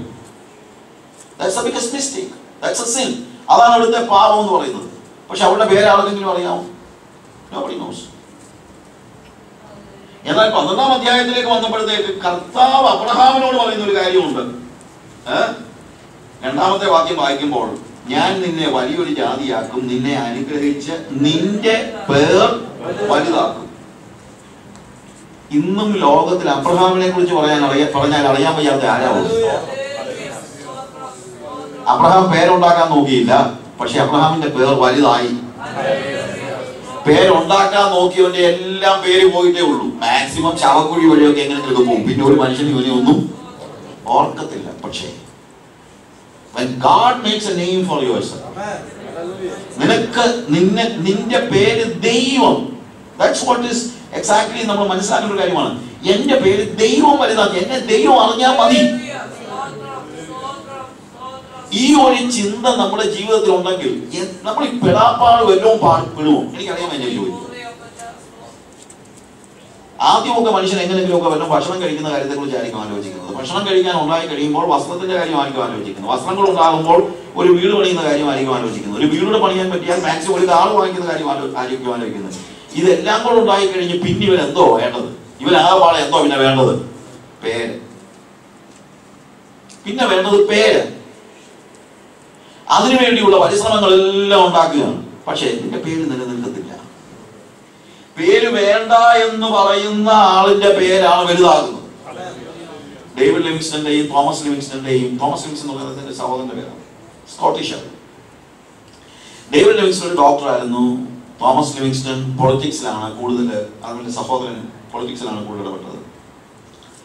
ഇവർ രണ്ടുപേരും ഒരു ഫോർച്യൂൺ കണ്ടുപിടിക്കാനായിട്ട് പ്ലാൻ ചെയ്ത്, അല്ലെങ്കിൽ ആ പ്രായമായി കഴിഞ്ഞപ്പോഴത്തേക്ക് ഡേവിഡ് ലിവിങ്സ്റ്റൺ പറഞ്ഞു, ഞാൻ ഇവിടെ നിൽക്കാൻ ആഗ്രഹിക്കുന്നില്ല, ഐ ഗോ ടു ആഫ്രിക്ക. ഞാൻ ആഫ്രിക്കയിൽ പോയി അവിടെയുള്ള സാധാരണക്കാരായ ജനങ്ങൾക്ക് ഇടയിൽ ഒരു മെഡിക്കൽ മിഷണറി ആയിട്ട്, മെഡിക്കൽ മിഷണറി. ശരിക്കും ഡേവിഡ് ലിവിങ്സ്റ്റൺ അവിടെയുള്ള ഡോക്ടർ, അവിടെയുള്ള ജനങ്ങൾക്ക് വൈദ്യസഹായം നൽകാനുള്ള ഒരു മെഡിക്കൽ മിഷണറി ആയിട്ട് പോയത്. അദ്ദേഹം ഒരു എക്സ്പ്ലോററായിട്ടൊക്കെ പിന്നീട് അറിയപ്പെട്ടെങ്കിലും he went to Africa as a medical missionary. അവന്റെ സഹോദരൻ പറഞ്ഞു, എടാ നീ പോയി കഴിഞ്ഞാൽ ഒരു മനുഷ്യൻ നിന്നെ അറിയത്തില്ല, വല്ല മൃഗങ്ങളും നിന്നെ തല്ലിക്കൊറ്റാൻ നിന്നെ വനത്തിലിട്ട് കൊന്നു കളയത്തേ ഉള്ളൂ. ഒരു മനുഷ്യനും അറിയാതെ നീ അവിടെ കിടന്ന് ചാകും. ഒരു മനുഷ്യൻ, നിന്റെ ശവം പോലും ഒരു മനുഷ്യന് കിട്ടത്തില്ല. അതുകൊണ്ട് നല്ല രീതിയിൽ നിനക്ക് ഇത്രയും കപ്പാസിറ്റി ഉണ്ട്. അതുകൊണ്ട് മനുഷ്യനെ അറിയാവുന്ന, മനുഷ്യനെ you go to somewhere where people will know you. നിന്നെ ജനങ്ങൾ അറിയുന്ന ഒരു സ്ഥലത്തേക്ക്, അങ്ങനെ ഒരു കാര്യത്തിലേക്ക് നീ ഇടപെടും. ഡേവിഡ് ലിവിങ്സ്റ്റൺ പറഞ്ഞു, കർത്താവിന്റെ സ്നേഹം എന്നെ നിർബന്ധിക്കുന്നു, അതുകൊണ്ട് ഞാൻ ആഫ്രിക്കയിലേക്ക് പോകുന്നു. എനിക്ക് എന്റെ പേര് വലുതാകണ്ട, എനിക്കൊന്നും ആകണ്ട, എന്നെ മൃഗങ്ങൾ കൊല്ലുകയാണെങ്കിൽ ഒന്നുണ്ട്, പക്ഷേ കർത്താവ് എന്നെ നിർബന്ധിക്കുന്നത് കൊണ്ട് ഞാൻ ആഫ്രിക്കയിലേക്ക് പോകും എന്ന് അദ്ദേഹം പറഞ്ഞു. തോമസ് ലിവിങ്സ്റ്റൺ പറഞ്ഞു, അങ്ങനെ ആരും അറിയാതെ വനത്തിൽ കിടന്ന് ചാകാനൊന്നും എന്നെ കിട്ടത്തില്ല, അതുകൊണ്ട് ഞാൻ അമേരിക്കയ്ക്ക് പോവുകയാണ്, അവിടെ ഞാൻ പൊളിറ്റിക്സിൽ ഇടപെടാൻ പോവുകയാണ്. And I want to make a name for myself. ഇവർ രണ്ടുപേരും പോയി. നിങ്ങൾക്കറിയാം ഡേവിഡ് ലിവിങ്സ്റ്റൺ സംഭവിച്ചു. ഡേവിഡ് ലിവിങ്സ്റ്റനെ കുറിച്ച് എല്ലാവർക്കും അറിയാം. Even people who sit here, everybody knows. David Livingstone അവിടെ പോയി. ഒരിക്കലും അദ്ദേഹം, ഒരു സിംഹം അദ്ദേഹത്തിന്റെ ഈ ഷോൾഡർ അടിച്ച് തകർത്ത് കളഞ്ഞു, ഒക്കെ ശരിയാണ്. ഒത്തിരി കഷ്ടപ്പെട്ടു, വിരൂപിയായി തീർന്നു, ഒത്തിരി കഷ്ടപ്പെട്ടു, എല്ലാ കാര്യങ്ങളും ശരിയാണ്. പക്ഷേ അദ്ദേഹം മരിക്കുന്ന സമയത്ത്, അതിനു മുമ്പ് അദ്ദേഹത്തിന്റെ ഈ ജോഗ്രഫിക്കൽ ഭൂമിശാസ്ത്രപരമായ അദ്ദേഹത്തിന്റെ കണ്ടുപിടുത്തങ്ങളെല്ലാം വെച്ച് അദ്ദേഹം ഇംഗ്ലണ്ടിൽ തന്നെ വളരെ പ്രശസ്തനാവുകയും, അദ്ദേഹം മരിച്ചു കഴിഞ്ഞപ്പോൾ ഇംഗ്ലണ്ടിലെ രാജ്ഞി പറഞ്ഞു, അദ്ദേഹം അവിടെ ആഫ്രിക്കയിൽ അടക്കണ്ട, ആ ബോഡി നമുക്ക് വെസ്റ്റ്മിൻസ്റ്റർ ആബിയിൽ കൊണ്ടുവന്ന് എല്ലാ മനുഷ്യരുടെയും മുമ്പിൽ, അല്ലെങ്കിൽ മഹനീയമായി നമ്മൾ ഫ്യൂണറൽ നടത്തണം എന്ന് പറഞ്ഞു. വെസ്റ്റ്മിൻസ്റ്റർ ആബിയിൽ അതേപോലെയുള്ള വലിയ മഹാന്മാരായ ആളുകളെ മാത്രം അടക്കുന്ന ഒരു സ്ഥലമാണ് വെസ്റ്റ്മിൻസ്റ്റർ ആബി, നിങ്ങൾക്കറിയാം. അവിടെ ചെന്നപ്പോൾ ആഫ്രിക്കക്കാർ പറഞ്ഞു, ആഫ്രിക്കയെ സ്നേഹിച്ച ഡേവിഡ് ലിവിങ്സ്റ്റന്റെ ശരീരം ഞങ്ങൾ തന്നുവിടത്തില്ല. ഒടുവിൽ ഒരു കോംപ്രമൈസ് ഉണ്ടാക്കിയത്, ആഫ്രിക്കയെ സ്നേഹിച്ച ഹൃദയം ആഫ്രിക്കയിൽ അടക്കുകയും ബോഡി വെസ്റ്റ്മിൻസ്റ്റർ ആബിയിൽ അടക്കുകയും. ഇന്നും വെസ്റ്റ്മിൻസ്റ്റർ ആബിയിൽ ഏറ്റവും കൂടുതൽ ആളുകൾ സന്ദർശിക്കുന്ന ശവകുടീരം എന്ന് പറയുന്നത് ഡേവിഡ് ലിവിങ്സ്റ്റന്റെ, അല്ലാതെ ഒരു രാജാവിന്റെയും അല്ല. അവിടെ അനേക രാജാക്കന്മാർ അടക്കപ്പെട്ടിട്ടുണ്ടെങ്കിലും ആ രാജാക്കന്മാരുടെ എല്ലാം ശവകുടീരങ്ങളിൽ ചെല്ലുന്നതിനേക്കാൾ കൂടുതൽ ആളുകൾ ആരുടെ ശവകുടീരത്തിൽ ചെല്ലുന്നുണ്ട്? ഡേവിഡ് ലിവിങ്സ്റ്റന്റെ ശവകുടീരത്തിൽ ചെല്ലുന്നുണ്ട്. ആരും അറിയാതെ മരിക്കാം എന്ന് പറഞ്ഞ മനുഷ്യനാണ് തോമസ് ലിവിങ്സ്റ്റൺ. ആൾ മോശമൊന്നുമല്ല. അദ്ദേഹം അമേരിക്കയിൽ പോയി കുടിയേറി, അവിടെ ചെന്ന് പൊളിറ്റിക്സിൽ ഇടപെട്ട് ഒരു സെനറ്ററായി. അദ്ദേഹത്തെ കുറിച്ച് ഒരു ചെറിയ കുറിപ്പ് എഴുതിയിരുന്നത് ഇങ്ങനെയാണ്: Thomas Livingstone, born in Scotland, migrated to America, entered into politics and he became a senator. He is brother of famous David Livingstone. പേര് വേണ്ട എന്ന് പറഞ്ഞു പോയ ഡേവിഡ് ലിവിങ്സ്റ്റന്റെ പേരിലാണ് പേരുണ്ടാക്കാൻ പോയ തോമസ് ലിവിങ്സ്റ്റൺ അറിയപ്പെട്ടത്. അതാണ് ദൈവിക പദ്ധതി. അതുകൊണ്ട് പേരുണ്ടാക്കാനുള്ള പരിശ്രമം ആർക്കെങ്കിലും ഉണ്ടെങ്കിൽ അങ്ങ് നിർത്ത് സഹോദരൻ. വെറുതെ പാഴാക്കാതെ, ലൈഫ് ജീവിതം പാഴാക്കാതെ. ദൈവം നിന്റെ പേര് വലുതാക്കിയാലേ നിന്റെ പേര് വലുതാകത്തുള്ളൂ, അല്ലെങ്കിൽ നിന്റെ പേര് വലുതാകത്തൊന്നുമില്ല. നീ എത്ര പൊളിറ്റിക്സ് കളിച്ചാലും, എത്ര കാശ് മുടക്കിയാലും, നീ എത്ര എന്തെല്ലാം കാണിച്ചാലും നിന്റെ പേര് വലുതാകണമെന്ന് ദൈവം തീരുമാനിക്കണം. ആത്മീയത കൊണ്ടായിരിക്കണം നമ്മുടെ പേരറിയേണ്ടത്. ഹല്ലേലൂയ. നമ്മള് ഇതിനകത്തെ ഒരു കാര്യം, നമ്മളെ ഏതിനകത്താണ് പേര് കണ്ടെത്താൻ പരിശ്രമിക്കുന്നത് അതനുസരിച്ചായിരിക്കും. ഇപ്പോ പണത്തിലാണ് നമ്മൾ പേര് കണ്ടെത്താൻ പരിശ്രമിക്കുന്നതെങ്കിൽ അവന്റെ ജീവിതം മുഴുവൻ എങ്ങനെങ്കിലും കാശുണ്ടാക്കണമെന്ന് മാത്രമേ അവന്റെ മനസ്സിലുണ്ടാകത്തുള്ളൂ. അവൻ ചിന്തിക്കുന്നത് പണം ഉണ്ടെങ്കിൽ എന്നെ ആൾക്കാര് അറിയത്തുള്ളൂ എന്ന് ചിന്തിച്ചാൽ പിന്നെ അവന്റെ ജീവിതം മുഴുവൻ അവൻ സ്പെൻഡ് ചെയ്യുന്നത് സംഹാവ് പൈസ ഉണ്ടാക്കാനായിരിക്കും. സൗന്ദര്യത്തിലാണ് ഒരു സ്ത്രീ അല്ലെങ്കിൽ ഒരു പെൺകുട്ടി അല്ലെങ്കിൽ അതാണ് അവള് അതിനകത്താണ് ഗ്ലോറി ചെയ്യുന്നതെങ്കിൽ, അതിനകത്താണ് അവള് മഹത്വം കണ്ടെത്തുന്നതെങ്കിൽ ബ്യൂട്ടി പാർലറിൽ ഇറങ്ങത്തില്ല. ആരോഗ്യത്തിലാണെങ്കിൽ ജിംനേഷ്യത്തിൽ അതൊന്നും ഒരുത്തിൽ ഇറങ്ങത്തില്ല. നീ എന്തിനകത്താണ് കൂടുതൽ സമയം ചെലവഴിക്കുന്നത് എന്ന് നോക്കിയാൽ മതി, ഏതിനകത്താണ് നീ മഹത്വം കണ്ടെത്തുന്നത് അറിയാം. ദൈവവചനം പഠിക്കുന്നതിനും വായിക്കുന്നതിനും ദൈവസന്നിധിയിൽ ഇരിക്കുന്നതിനുമാണ് സമയം ചെലവഴിക്കുന്നതെങ്കിൽ അവൻ മഹത്വം കണ്ടെത്തുന്നത് ദൈവ സാന്നിധ്യത്തിനാണെന്ന് നമുക്ക് മനസ്സിലാക്കാൻ പറ്റും. എന്നാലേ മനസ്സിലാക്കാൻ പറ്റുള്ളൂ, അല്ലാതെ വർത്തമാനം പറഞ്ഞതുകൊണ്ട് കാര്യമില്ല. ഏതിനാണ് നമ്മൾ കൂടുതൽ സമയം ചെലവഴിക്കുന്നത്, ഏതിനകത്താണ് നമ്മുടെ കോൺസെൻട്രേഷൻ, എന്താണ് നമ്മളെ വലിച്ചോണ്ട് പോകുന്നത്. ജിംനേഷ്യം ആണെങ്കിൽ അവൻ ആരോഗ്യത്തിലാണോ ചിന്തിക്കുന്നത്. ഇന്നിപ്പം ജിംനേഷ്യത്തിൽ അല്ലെങ്കിൽ പോലും ഞാൻ ചിലപ്പോൾ ആലോചിക്കാറുണ്ട്, ഇത്രയും വിശ്വാസികൾ ഉൾപ്പെടെ ഈ മരണത്തെ ഇതുപോലെ പേടിക്കുന്ന ആളുകളെ കാണാനില്ല. എന്തൊരു കഷ്ടമാണെന്ന് പറഞ്ഞു. ഗ്രാം കണക്കൊക്കെ നോക്കിയാ ഫുഡ് കഴിക്കും. എത്ര കാലറി ഉണ്ട്, അതിനകത്ത് എത്ര കാർബോഹൈഡ്രേറ്റ് ഉണ്ട്, ഇതൊക്കെ കണക്ക് കൂട്ടി ഫുഡ് കഴിച്ച്, ഞാൻ പറഞ്ഞ വാരി കഴിച്ച് നിങ്ങളൊന്നല്ല പറഞ്ഞത്, എന്നാലും ഈ പേടിയില്ലാതെ ഒന്ന് ജീവിക്കണമല്ലോ. എന്തിനെങ്കിലും പേടിച്ച് ജീവിക്കുന്നത്, പേടിച്ച് ഇങ്ങനെയൊക്കെ ചെയ്യുന്നവരെല്ലാം ദീർഘായുസോടെ വല്ലതും ജീവിക്കണം വല്ലതും ഒന്നുമല്ലല്ലോ. നിങ്ങളുടെ കൺമുമ്പിൽ എത്രയോ പേര് ഇങ്ങനെ നോക്കി ജീവിക്കുന്ന ആളുകൾ ബാക്കിയുള്ളവരെക്കാൾ പെട്ടെന്ന് തള്ളിപ്പോയിട്ടുണ്ട്. എന്നിട്ട് നിങ്ങളെന്തായി പാഠം പഠിക്കുക? മാനം മര്യാദയ്ക്ക് ജീവിക്കുക, അല്ലാതെ വേറെ കാര്യമൊന്നുമില്ല. വലിച്ചു വാരി തിന്നേണ്ട കാര്യമൊന്നുമില്ല. ഒരുമാതിരി ഡീസന്റ് ആയിട്ടൊക്കെ ജീവിക്കാനുള്ള പഠിക്കണം. കാശുണ്ടാക്കാനുള്ള പരിശ്രമം, പണം ഉണ്ടാക്കാൻ അല്ലെങ്കിൽ പദവികൾ ഉണ്ടാക്കാനുള്ള പരിശ്രമം, പൊളിറ്റിക്സ് കളിക്കുക, എല്ലാ കാര്യങ്ങളും എന്തുകൊണ്ടാണെന്ന് ചോദിച്ചു കഴിഞ്ഞാൽ അതിനകത്ത് മഹത്വം കണ്ടെത്തുന്നത് കൊണ്ടാണ്. അതൊരു മഹത്വമല്ല എന്നുള്ളത് നമ്മൾ മനസ്സിലാക്കണം. എന്തിനാണ് നമ്മൾ മഹത്വം കണ്ടെത്തുന്നത്?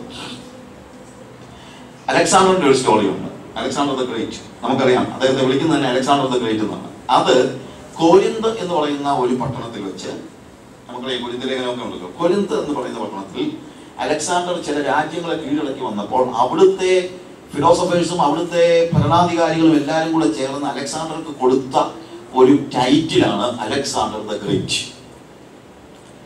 ആ കൊറോണേഷൻ ചടങ്ങില് അവിടെ ഉണ്ടായിരുന്ന സകല ആളുകളും പോയി പങ്കെടുത്തു. പക്ഷെ അതിനകത്ത് ഒരു ഫിലോസഫർ, ആ നാട്ടിലുള്ള ഒരു ഫിലോസഫർ ഉണ്ടായിരുന്നു, ഡയോജനീസ് എന്ന് പറയും. പിള്ളേർക്ക് വീട്ടിലുണ്ടായിരുന്നു. ഇപ്പൊ പിന്നെ പിള്ളേർക്ക് അതൊന്നും അറിയത്തില്ല. ഇപ്പൊ പിള്ളേർക്ക് പറഞ്ഞിട്ട് കാര്യമില്ല, വായനയില്ല, കാര്യങ്ങളില്ല. ഇപ്പോഴത്തെ പിള്ളേർക്കൊക്കെ ബുദ്ധിയുണ്ടെന്നാണ് പറയുന്നത്. പക്ഷെ എന്റെ നോട്ടത്തിൽ ഇവന്മാർക്കൊന്നും ഒരു ബുദ്ധിയില്ല. കുറച്ച് ഇൻഫർമേഷൻ കയ്യിലുണ്ടെന്നുള്ളതല്ലാതെ ഈ പറയുന്ന ബുദ്ധിയോ ലോക പരിജ്ഞാനമോ ഒന്നുമില്ലാത്ത ഒരു തലമുറയായിട്ട് നിങ്ങളുടെ പിള്ളേർ വളർത്തുന്നതിനകത്ത് എനിക്ക് ഭയങ്കര സങ്കടമുണ്ട്. നിങ്ങൾ ചിന്തിക്കും ഇവരൊക്കെ ഭയങ്കര ഭാഗ്യവാന്മാരാണെന്ന്. ഭാഗ്യവാന്മാരെന്ന് പറഞ്ഞാൽ തുമ്പിയെ പിടിക്കുകയും മരത്തെ കയറിയൊക്കെ നടന്ന പിള്ളേരാണ് ശരിക്കും ഭാഗ്യമുള്ള പിള്ളേർ.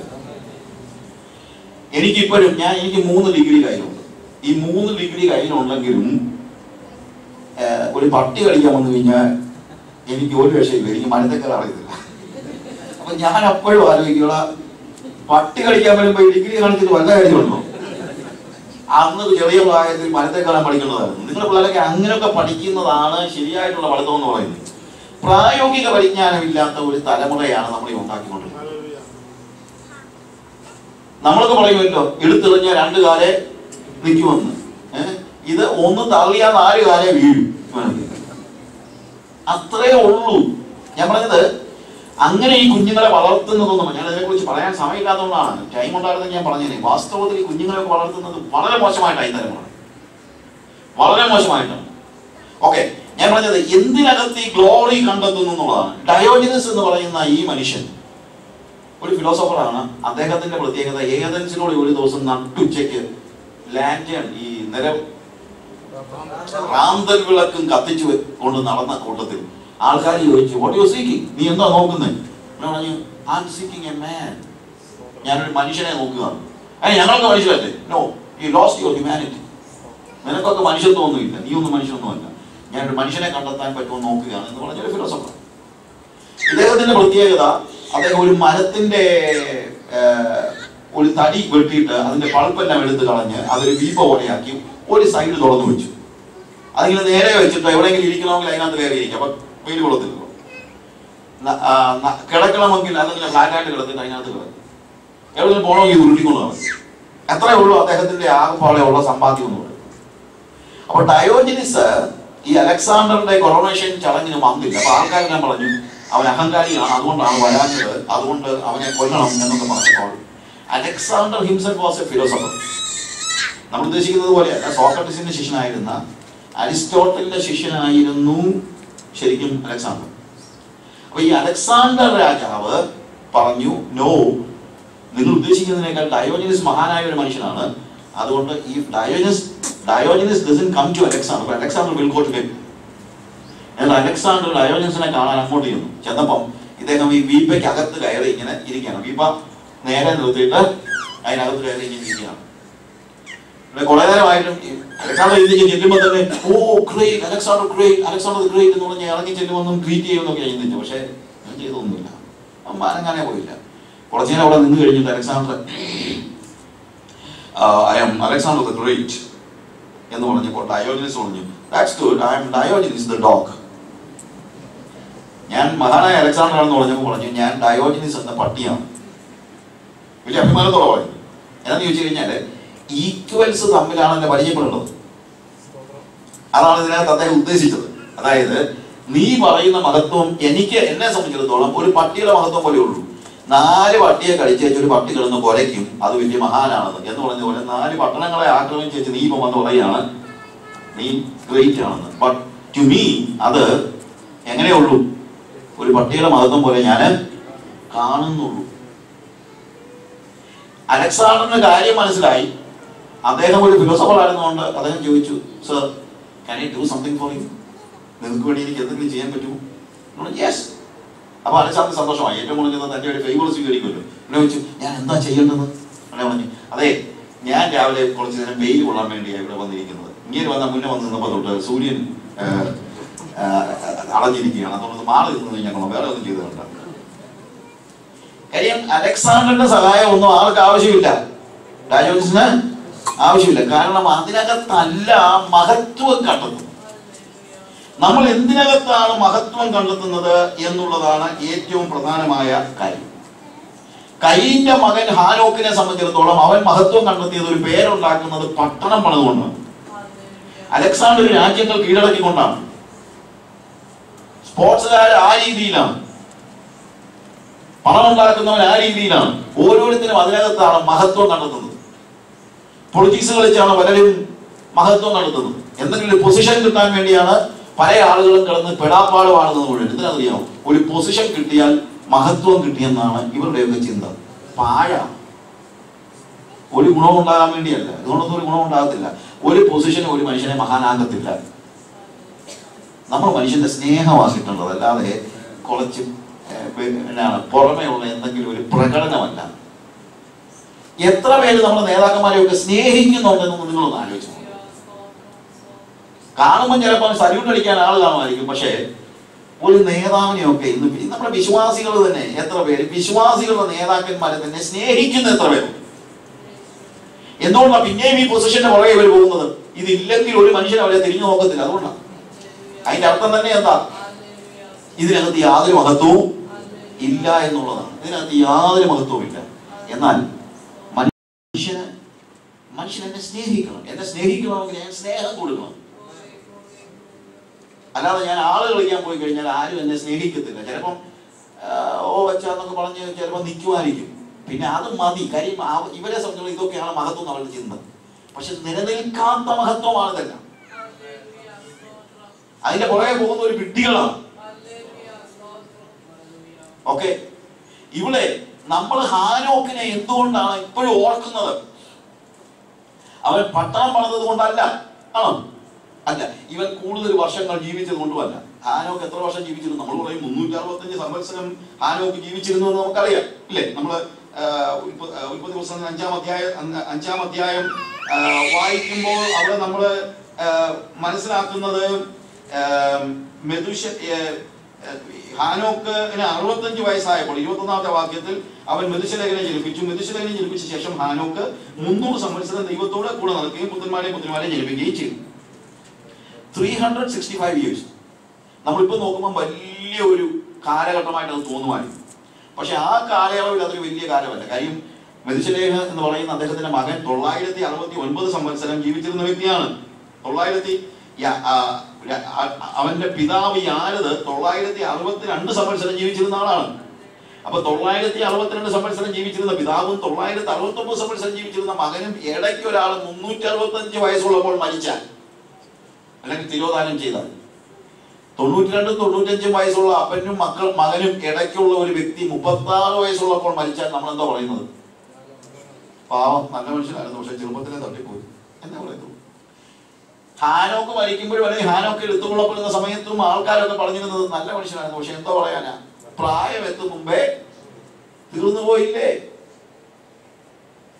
ലോങ് ലൈഫ് ഇല്ലായിരുന്നു ഹാനോക്കിന്, ലോങ് ലൈഫ് ഇല്ലായിരുന്നു. പക്ഷെ വേദപുസ്തകത്തിൽ ലോങ് ലൈഫ് എന്ന് പറയുന്നത് വേറൊരു അർത്ഥത്തിലാണ്. എത്ര വർഷങ്ങൾ ജീവിച്ചിരിക്കുന്നു എന്നുള്ളതല്ല വേദപുസ്തകത്തിലെ ലോങ് എന്ന് പറയുന്നത് തന്നെ it is something like full life എന്നാണ്. പൂർണ്ണതയുള്ള ആയുസാണ്, അല്ലാതെ നീളമുള്ള ആയുസല്ല, പൂർണ്ണതയുള്ള ആയുസ്. നീളമുള്ള ആയുസ് അല്ല വേണ്ടത്, പൂർണ്ണതയുള്ള ആയുസാണ് വേണ്ടത്. അതുകൊണ്ട് ദീർഘായുസ് എന്ന് പറയുന്നത്, വേദപുസ്തകത്തിലെ ദീർഘായുസ് എന്ന് പറയുന്നത് പൂർണ്ണതയുള്ള ആയുസാണ്. പൂർണ്ണതയുള്ള ആയുസ് അതായത് ചെയ്തു തീർക്കാനുള്ള സകല കാര്യങ്ങളും ചെയ്തു തീർക്കുന്ന ഒരു ആയുസ്. ജിം എലിയട്ടിന്റെ സ്റ്റോറി നിങ്ങൾക്ക് അറിയാവുന്ന രീതിക്ക് ജിം എലിയട്ട് എന്ന് പറയുന്ന ഒരു മിഷണറി ഉണ്ടായിരുന്നു. അദ്ദേഹം ഔക്ക ജാതിക്കാരുടെ ഇടയിൽ, പലർക്കും അറിയാവുന്ന സ്റ്റോറിയാണ്, ഔക്ക ജാതിക്കാരുടെ ഇടയിൽ സുവിശേഷ പ്രവർത്തനം ചെയ്ത ഒരു വ്യക്തി 29 വയസ്സുള്ളപ്പോൾ മരിച്ചു. 29 വയസ്സുള്ളപ്പോൾ മരിച്ചു.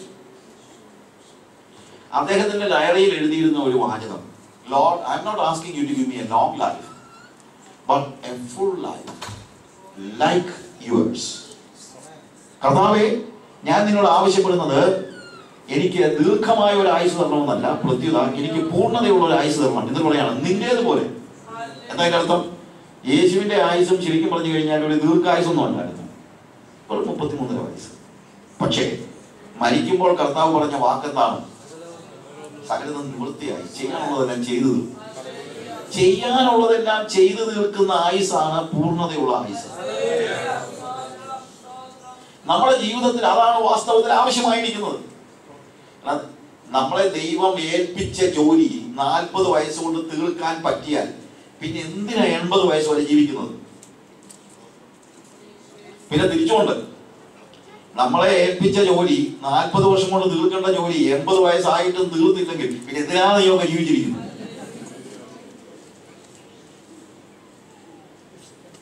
ജീവിക്കുകയാണെങ്കിൽ ദൈവം നമ്മളെ കുറിച്ച് ഉദ്ദേശിക്കുന്ന കാര്യങ്ങൾ പൂർണ്ണതയിൽ നിർവഹിക്കും. ആ പൂർണ്ണത എന്താണ്? ഓരോ ദിവസവും അവൻ ചെയ്യാനുള്ള ജോലി അന്ന് തീർക്കുന്ന, ചെയ്യാനുള്ള ജോലി എന്ന് പറഞ്ഞാൽ ദൈവത്തിന്റെ മിഷൻ.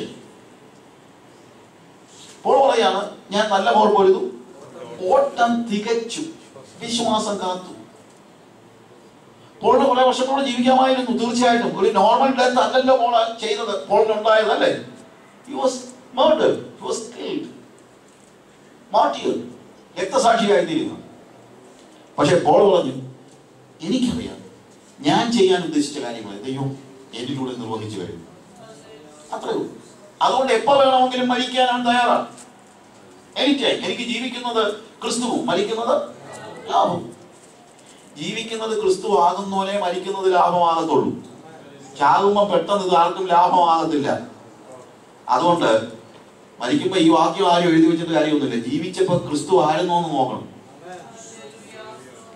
ജീവിക്കുമ്പോൾ ക്രിസ്തു ആണെങ്കിൽ അത് മരിക്കുന്നത് ലാഭമാണ്. അത് എപ്പോൾ മരിച്ചാലും ലാഭം. ഈ കഴിഞ്ഞ ദിവസവും ഞാൻ ഇന്നലെയും ഒരാളോട് സംസാരിച്ചുകൊണ്ടിരുന്നു. എൻ്റെ ഒരു ഫ്രണ്ട്, ഞാൻ പറഞ്ഞു, എനിക്ക് മരിക്കാൻ പേടിയില്ല, എനിക്ക് ജീവിക്കാനും പേടിയില്ല. ജീവിക്കണമെങ്കിൽ ജീവിക്കാം, മരിക്കണമെങ്കിൽ മരിക്കാം. It's with my God. I don't care. നാളെ ഞാൻ ഇവിടെ നിന്ന് ദോഹയിൽ നിന്ന് തിരിച്ച് ഞാൻ എൻ്റെ നാട്ടിലേക്കോ അല്ലെങ്കിൽ മറ്റുള്ള സ്ഥലത്തേക്കോ പോകുമെന്നൊന്നും എനിക്ക് കുഴപ്പമൊന്നുമില്ല. ഞാൻ ആഫ്രിക്കയ്ക്ക് പോകുന്ന സമയത്തൊക്കെ ചിലപ്പോൾ പിള്ളേർ പറയും, ഇനി കാണാൻ പറ്റിയാൽ കാണാം എന്നേ പറയത്തുള്ളൂ. പിള്ളേരും അങ്ങനെ പറയും, കാണാൻ പറ്റിയാൽ കണ്ടാൽ മതിയല്ല, അതെന്തോന്ന്. പിന്നെ പിള്ളേർക്കും അറിയാം എൻ്റെ കുഞ്ഞുങ്ങളെ എങ്ങനെ വളർത്തിയിരിക്കുന്നത്. സ്നേഹമില്ലാഞ്ഞെന്നല്ല അങ്ങനെ പറയുന്നത്, അവർക്കറിയാം അവരുടെ അപ്പൻ എങ്ങനെയാണ് ജീവിക്കുന്നതെന്നുള്ളത്. അവരുടെ അപ്പൻ എങ്ങനെ ജീവിക്കുന്നുള്ളത് പിള്ളേരോട് മനസ്സിലാക്കണം. പിള്ളേരിൽ നിന്നും ആണ് സാക്ഷ്യം ലഭിക്കുന്നത്. ഭാര്യയിൽ നിന്നും പിള്ളേരിൽ നിന്നൊക്കെയാണ് സാക്ഷ്യം ലഭിക്കുന്നത്, അല്ലാതെ പുറത്തുള്ളവരിൽ നിന്നല്ല സാക്ഷ്യം ലഭിക്കുന്നത്. എന്റെ ഭാര്യയോട് മക്കളോട് ഞാൻ 42 വർഷമായി ഞാൻ വിശ്വാസം വന്നിട്ട്, ഏകദേശം അന്നുകൊണ്ട് പ്രസംഗിക്കുന്നുണ്ട്. 40 വർഷമായിട്ട് ശുശ്രൂഷ ചെയ്യുന്നുണ്ട്. ഞാൻ ഇന്ന് വരെ ഞാൻ പ്രസംഗിക്കുന്ന കാര്യങ്ങൾ ജീവിക്കാൻ പറ്റിയില്ലെങ്കിൽ പ്രസംഗിക്കത്തില്ല. അതാണ് എൻ്റെ പ്രത്യേകത. എനിക്ക് അങ്ങനെ അല്ലാതെ പ്രസംഗിച്ചിട്ട് വലിയ അത്യാവശ്യമൊന്നുമില്ല. വേറെ കാര്യങ്ങളൊന്നും എനിക്ക് പ്രത്യേകിച്ച് സാധിക്കാനൊന്നുമില്ല. അതുകൊണ്ട് I live what I preach. അത് നിങ്ങൾ എൻ്റെ മക്കളോടും ഭാര്യയോടും മക്കളോടും നിങ്ങൾ പോയി ചോദിച്ചു, ഈ മനുഷ്യൻ ഇങ്ങനെയാണോ? ഒരു മീറ്റിങ്ങില് ഞാൻ പ്രസംഗിച്ചുകൊണ്ടിരുന്ന കൂട്ടത്തിൽ 2 സഹോദരിമാർ അടുത്തടുത്തിരിക്കുകയാണ്. ഒരു സഹോദരി മറ്റേ അടുത്തിരുന്ന സഹോദരിയോട് ചോദിച്ചു, ഈ പുള്ളി പറയുന്നത് ഭയങ്കര എന്തോ പറയുന്നത്, ഇങ്ങനെ ഒരു മനുഷ്യന് ജീവിക്കാൻ പറ്റുമോ? ഉടനെ മറ്റേ സഹോദരി പറഞ്ഞു, പുള്ളി അങ്ങനെ ജീവിക്കുന്നതെന്ന്. അത് നിങ്ങൾക്ക് എങ്ങനെ അറിയാമെന്ന് ചോദിച്ചു. ഞാൻ അദ്ദേഹത്തിന്റെ ഭാര്യയാണെന്ന് ചോദിച്ചത്.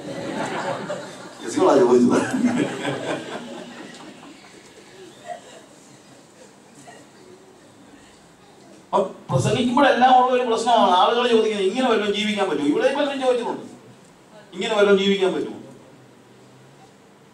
ഇത് കഠിനവാക്കുന്ന ആൾക്കാർ പറയുന്നത് ഇത് ഭയങ്കര കഠിന വാക്കുകളാണ്. അതെ, ഇത് കഠിന വാക്കാണ്. യേശു പ്രസംഗിച്ചപ്പോഴും ആൾക്കാർ പറഞ്ഞത് എന്താ?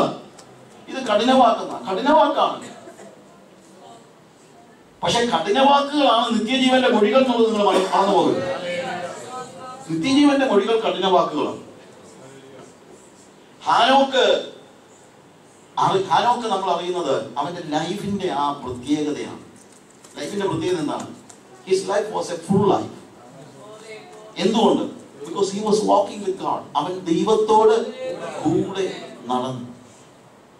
ഹാനോക്ക് ദൈവത്തോട് കൂടെ നടന്നു എന്നുള്ളതാണ് അവനെ വ്യത്യസ്തനാക്കുന്ന. ഇന്നും നമ്മൾ ഓർക്കാൻ നമ്മുടെ ഹാനോക്ക്, വേറെ ഹാനോക്കുണ്ട്, വേറെ ഹാനോക്കുണ്ടെന്ന് പോലും നമ്മൾ ഓർത്തില്ല.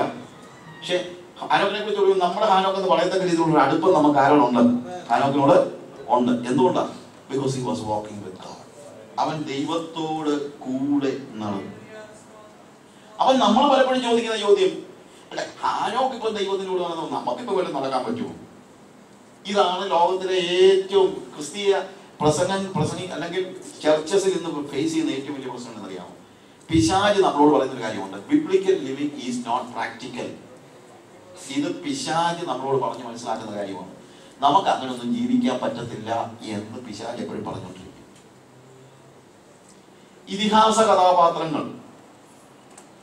കഥാപാത്രങ്ങളുടെ ചരിത്രമൊക്കെ വായിച്ചു പോയിക്കഴിഞ്ഞാൽ നമുക്കറിയാം നമുക്ക് അങ്ങനെയൊന്നും ജീവിക്കാൻ പറ്റില്ല. ഹനുമാൻ ഇന്ത്യയിൽ നിന്ന് ശ്രീലങ്കയിലേക്ക് ഒറ്റ ചാട്ടം എന്ന് നമ്മൾ വായിച്ചിട്ടുണ്ട്. ഹനുമാൻ ഇന്ത്യയിൽ നിന്ന് ശ്രീലങ്കയിലേക്ക് ഒരു ചാടി. അത് വിശ്വസിക്കുന്നവർ ഉൾപ്പെടെ ഒരാളും ചാടി നോക്കിയിട്ടില്ല. അതെന്തുകൊണ്ടാണ് ചാടി നോക്കാത്തത്? നമുക്കറിയാൻ നടക്കത്തില്ലെന്നുള്ളത്.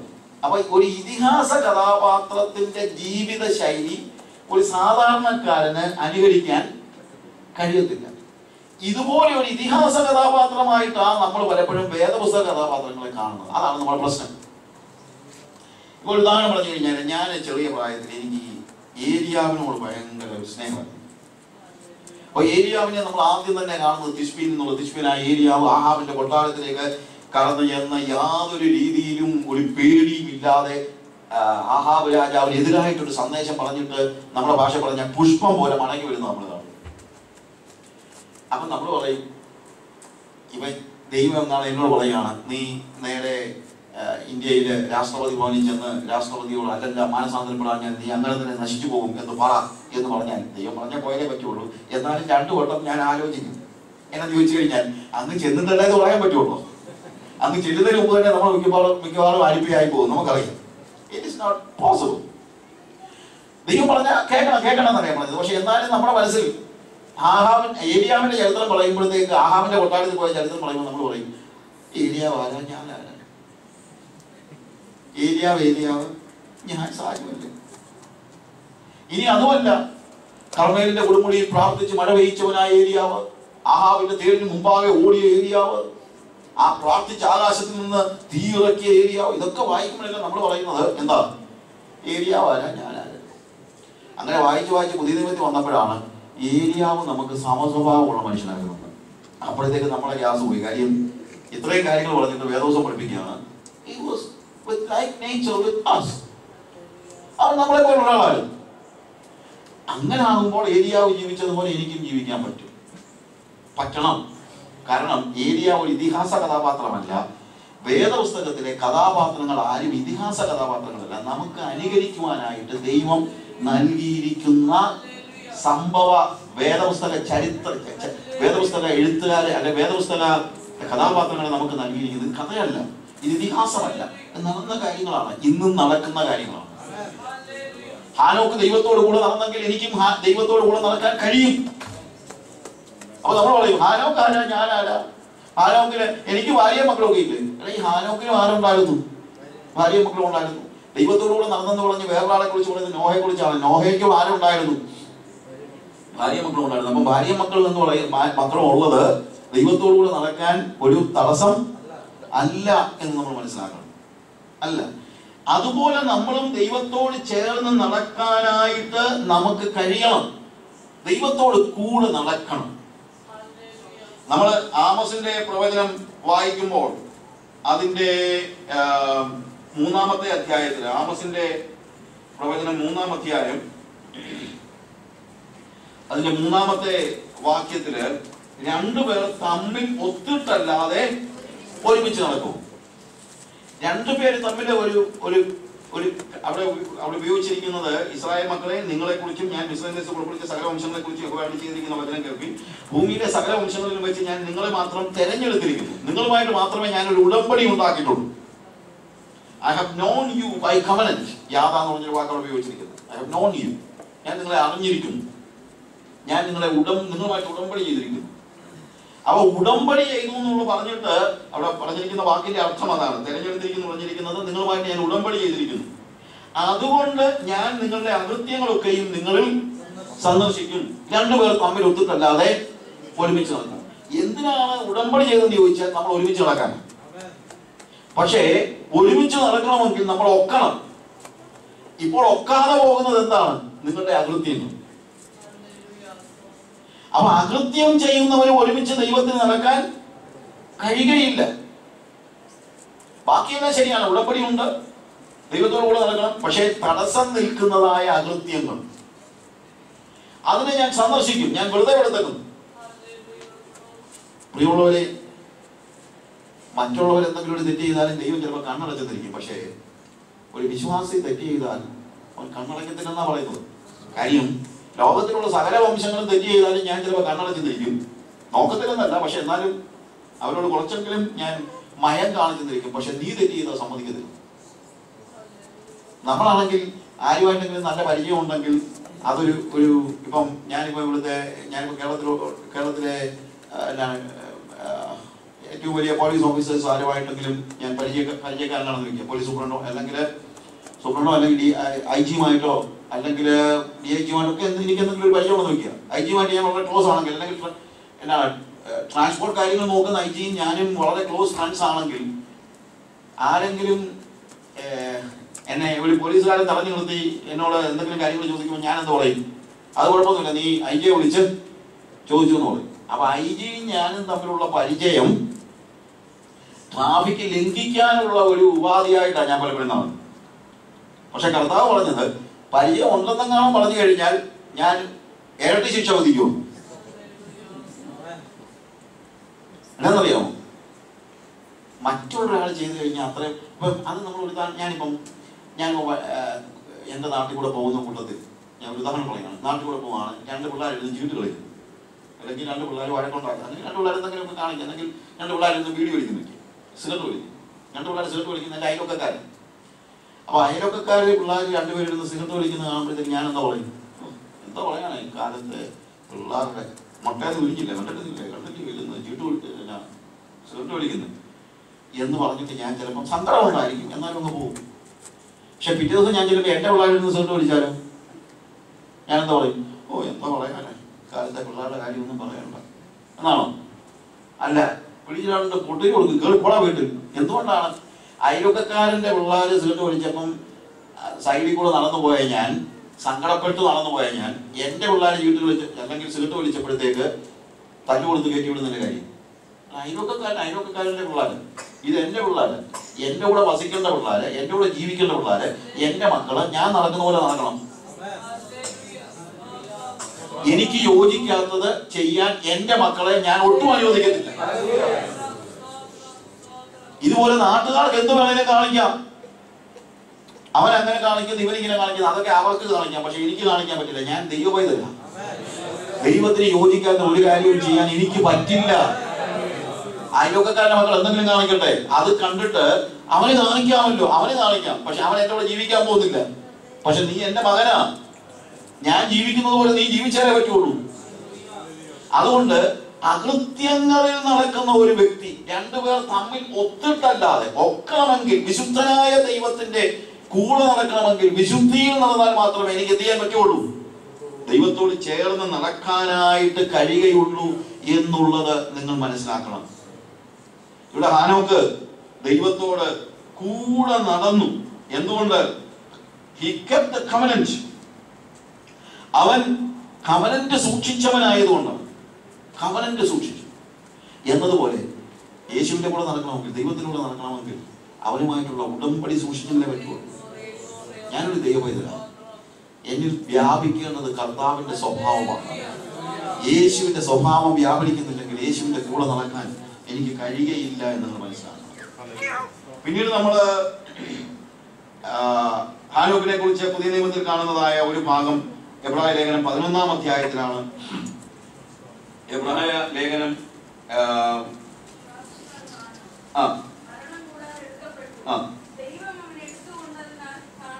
5-ാമത്തെ വാക്യമാണ്. വിശ്വാസത്താൽ ഹാനോക്ക് മരണം കാണാതെ എടുക്കപ്പെട്ടു, ദൈവം അവനെ എടുത്തുകൊണ്ടതിനാൽ കാണാതെയായി. എന്നാൽ അവൻ ദൈവത്തെ പ്രസാദിപ്പിച്ചുവെന്ന് എടുക്കപ്പെട്ടതിന് മുമ്പേ സാക്ഷ്യം പ്രാപിച്ചത്. അതായത് മരിക്കുന്നതിന് മുമ്പേ തന്നെ, അവൻ ജീവിച്ചിരിക്കുമ്പോൾ തന്നെ സാക്ഷ്യം പ്രാപിച്ചു. മരിച്ചു കഴിഞ്ഞാൽ പിന്നെ എല്ലാവരും മോശം കാര്യമൊന്നും പറയത്തില്ല, എപ്പോഴും നല്ല കാര്യമൊക്കെ പറഞ്ഞങ്ങ് പോകും.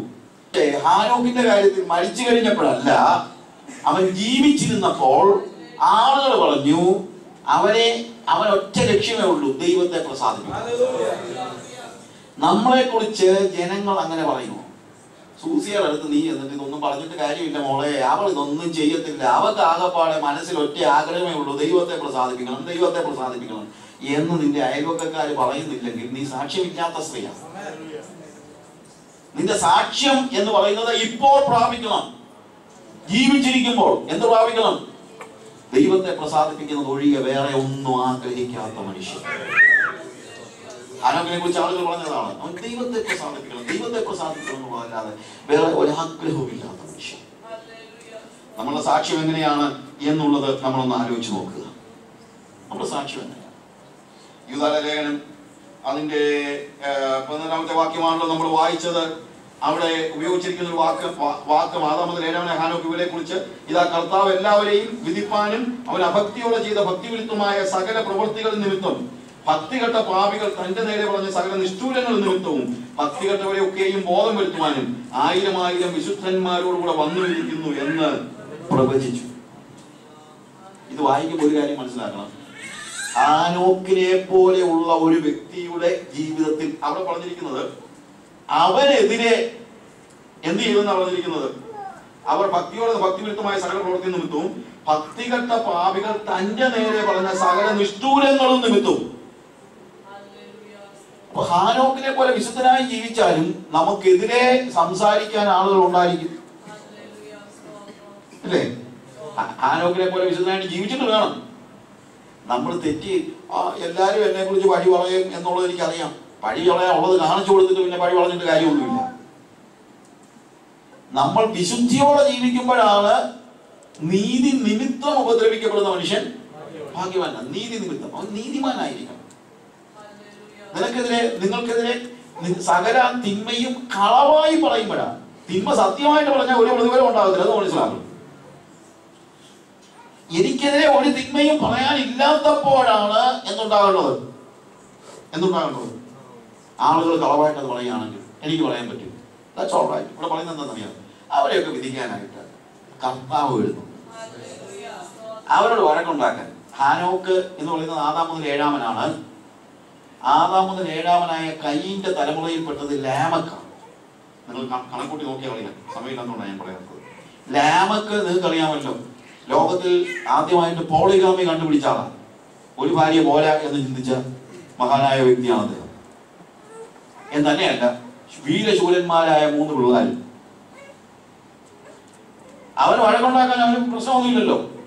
അവൻ പറയുന്നു കയ്യിന് പകരം 7 ഇട്ട് ചെയ്തെങ്കിൽ എനിക്കെതിരെ 77 ഇട്ട് ചെയ്യുമെന്നൊക്കെ പറയുന്ന ലാമക്ക് ജീവിച്ചിരുന്ന അതേ കാലയളവിലാണ് ആര് ജീവിച്ചിരുന്നത്? ഹാനോക്ക് ജീവിച്ചിരുന്നത്. ഒരുപക്ഷെ ഇവനായിരിക്കും ഈ വഴക്കെല്ലാം ഉണ്ടാക്കാൻ ചെന്നത്. പക്ഷെ വഴക്കുണ്ടാക്കാൻ ചെന്നപ്പോൾ മെതുശലേഖം വീട്ടിലുണ്ടല്ലോ, ചില തന്നെ കാര്യം അത്രയും വർഷങ്ങൾ ജീവിച്ചിരുന്നാണല്ലേ. അവൻ പറഞ്ഞാണ്, പപ്പ ഞാൻ ചെന്നൊന്ന് ചോദിക്കട്ടെ, അവൻ എന്തോ എത്ര വലിയ ചാടാൻ. ഉടനെ എന്താ ഹാനോക്ക് മോനോട് പറഞ്ഞു കൊടുത്തത്?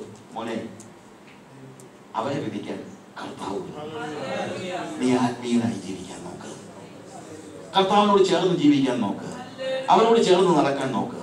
കുഞ്ഞുങ്ങളെ കോമ്പറ്റിറ്റീവായിട്ട് വളർത്താൻ അല്ല ഹാനോക്ക് പരിശ്രമിച്ചത്, കുഞ്ഞുങ്ങളെ ആത്മീയനായി വളർത്തുവാനാണ്. ഇന്നത്തെ ഏറ്റവും വലിയ പ്രശ്നം ഇതാ, മക്കളെ കോമ്പറ്റിറ്റീവായിട്ട് വളർത്തുവാൻ. ലാമക്കിന്റെ ഒരു മോൻ ഒരു പോരാളിയായിരുന്നു, ഒരു മോൻ ഒരു മ്യൂസിഷ്യനായിരുന്നു, ഒരു മോൻ നല്ലൊരു കൃഷിക്കാരനായിരുന്നു, അല്ലെങ്കിൽ ഇഷ്ടംപോലെ സമ്പത്തുണ്ടാക്കിയ വ്യക്തിയായിരുന്നു. എല്ലാ രീതിയിലും മക്കളുടെ കാര്യത്തിൽ ഒരു മാതൃകാ പിതാവ് എന്ന ഇന്ന് വേണമെങ്കിൽ പേര് കൊടുക്കാവുന്ന ആളായിരുന്നു ലാമക്ക്. കാര്യം മക്കളെ എല്ലാം ഒരു പൊസിഷനിലാണ്. പക്ഷേ അവൻ ആത്മീയനല്ല. നമ്മളെ മക്കൾ ആരും കോമ്പറ്റീറ്റീവായിട്ട് വളർന്നില്ലെങ്കിലും ഒരു കുഴപ്പമില്ല. അവർ ഇച്ചിരി മോശം ബലഹീനരായിട്ട് വളർന്നാൽ മതി, പക്ഷെ അവർ ആത്മീയരായിട്ട് വളർന്നു. ഹല്ലേലൂയ. ഈ കോമ്പറ്റീറ്റീവായിട്ട് പിള്ളേരെ വളർത്തുന്നത് നിർത്ത്, എന്നിട്ട് അവരെ ആത്മീയരായിട്ട് വളർത്താൻ നോക്കും. നിങ്ങൾ പിള്ളേരൊക്കെ പരിശുദ്ധാത്മജ്ഞാനം പ്രാപിച്ചോ എന്നൊന്ന് തിരക്ക്. ഇല്ലെങ്കിൽ അതിനുവേണ്ടി ഒന്ന് ഉപവാസം എടുക്കുക. ഇപ്പൊ ഉപവാസം എടുക്കുകയാണല്ലോ. നിങ്ങൾ എത്ര തള്ളമാരുണ്ട്, എന്റെ മോനും അഭിഷേകം പ്രാപിക്കണം, പരിശുദ്ധാത്മജ്ഞാനം പ്രാപിക്കണം എന്ന് പറഞ്ഞ് കരഞ്ഞ് പ്രാർത്ഥിക്കുന്നവര്. അതൊന്നും ഇല്ലാതെ എന്റെ കൊച്ചിന് ഇന്നടത്ത് അഡ്മിഷൻ കിട്ടണേ, എംടെക്കിന് കിട്ടണേ, മറ്റേ കിട്ടണേ, മലക്കാർ കിട്ടണേ എന്ന് പറഞ്ഞാലും ഇരിക്കുന്ന സ്വഭാവം ഒന്ന് നിർത്ത്. ആദ്യം ഇവരെ ആത്മീയരായി വളർന്നു. ഹല്ലേലൂയ. ഹാനോക്ക് മക്കളെ ആത്മീയരായിട്ട് വളർത്തി. അവസാനമായിട്ട് ഞാൻ പറയട്ടെ, അവിടെ എഴുതിയിരിക്കുന്നത് God took him and he was not. ദൈവം അവനെ എടുത്തുകൊണ്ടു. അവനെ കാണാതെയായെന്നാണ്, പക്ഷെ അവൻ ഇല്ലാതെയായി എന്ന് വെച്ച് കഴിഞ്ഞാൽ അവൻ പിന്നീട് ഇല്ല. അങ്ങനത്തെ ഒരു സ്റ്റേജിലേക്ക്, അതായത് അവൻ്റെതായിട്ട് മാനുഷികമായിട്ട് ഒന്നും അവനിലില്ല. അവനിനി ഭൂമി ജീവിക്കുന്ന കാര്യം ബുദ്ധിമുട്ടാണ്. കാര്യം ഭൂമിയിലെ എല്ലാം അവനിൽ നിന്ന് വാനിഷ് ആയിപ്പോയി. അവനിപ്പോൾ ആത്മീയത മാത്രമേ ഉള്ളൂ. അതാണ് ആത്മീയ അനുഭവം. ഞാൻ ചിലപ്പോൾ ഇതിനെ ഭാവനയിൽ കാണാറുണ്ട്. ഭാവനയിൽ കാണുന്നത് ഇങ്ങനെയാണ്: എല്ലാ ദിവസവും ഒരുമിച്ച് കർത്താവും ഹാനോക്കും കൂടെ നടക്കുമ്പോൾ വൈകുന്നേരം കുറച്ചു നേരമൊക്കെ നടന്നങ്ങനെ പോയി കഴിയുമ്പോഴത്തേക്ക് സന്ധ്യയൊക്കെ ആകുമ്പോൾ ചിലപ്പോൾ ദൈവം പറയും, നോക്കണം പോലെ എന്നാ പിന്നെ പോകോ, നമുക്ക് നാളെ കാണാം, നാളെ വരാം, നമുക്ക് ഒരുമിച്ച് നടക്കാം. അങ്ങനെ എല്ലാം പറഞ്ഞുകൊണ്ടിരുന്ന കൂടുതൽ ഒരു ദിവസം നടന്ന് 365 വർഷം നടന്ന് ചില കൂടുതലൊക്കെ നടന്നു. രാത്രിയായിപ്പോയി. രാത്രിയായപ്പം കർത്താവ് ഒരു പക്ഷേ ഹാനോക്കിനെ പറഞ്ഞു കാണും, മോനെ നിന്റെ വീട്ടിൽ നിന്ന് ഒത്തിരി ദൂരെ ആയല്ലോടാ, എന്റെ വീടാണെങ്കിൽ കുറച്ചുകൂടെ അടുത്ത, എന്നാ പിന്നെ നമുക്ക് നമ്മുടെ വീട്ടിലൂടെ പോയേക്കാം. ദൈവമായിട്ടൊക്കെ നടക്കുന്ന ഒരു അനുഭവം നമുക്കുണ്ടാകും. നമ്മുടെ മനസ്സിലും നമ്മുടെ ചിന്തയിലും നമ്മുടെ അനുഭവത്തിലും അതൊക്കെ അനുഭവിക്കണം. ഇതൊക്കെ തലയിലിടുന്ന പോലെ ഇതൊക്കെ ആത്മാവിൽ അനുഭവിക്കാൻ കഴിയണം. കർത്താവിനോട് ചേർന്ന് നടക്കുന്ന ഒരു സ്റ്റേജ് നമുക്കുണ്ടാകും. നമുക്ക് നമ്മുടെ കണ്ടുകളെ സൗഖ്യസമിതാവേ, ഹാനോക്ക് ദൈവത്തോട് കൂടെ നടന്നു. അവൻ പേരുണ്ടാക്കാൻ നോക്കിയില്ല, പക്ഷെ ഞങ്ങൾ ഇപ്പോഴും അവനെ ഓർക്കുന്നുണ്ട്. കാരണം അവൻ ദൈവത്തോട് കൂടെ നടന്നു. അവൻ ഒരു ചെറിയ പ്രായം മാത്രമേ ആ കാലഘട്ടം വെച്ച് നോക്കിയാൽ ജീവിച്ചുള്ളൂ ഞങ്ങൾക്ക്. പക്ഷേ അവൻ നിന്നെ പ്രസാദിപ്പിച്ചു. ഞങ്ങൾ എത്ര ചെറിയ കാലയളവ് ജീവിച്ചാലും നിന്നെ പ്രസാദിപ്പിക്കുന്ന ജീവിതം ജീവിക്കുവാൻ ഞങ്ങളെ പഠിപ്പിക്കണം. കർത്താവെ, ഉടമ്പടി തെറ്റിക്കാതെ നിന്നോട് ചേർന്ന് നടക്കുവാൻ നീ ഞങ്ങളെ പഠിപ്പിക്കണം. അവിടുത്തെ കൃപകൾക്ക് കൂടെ ഉണ്ടായിരിക്കണം. യേശുവിന്റെ നാമത്തിൽ.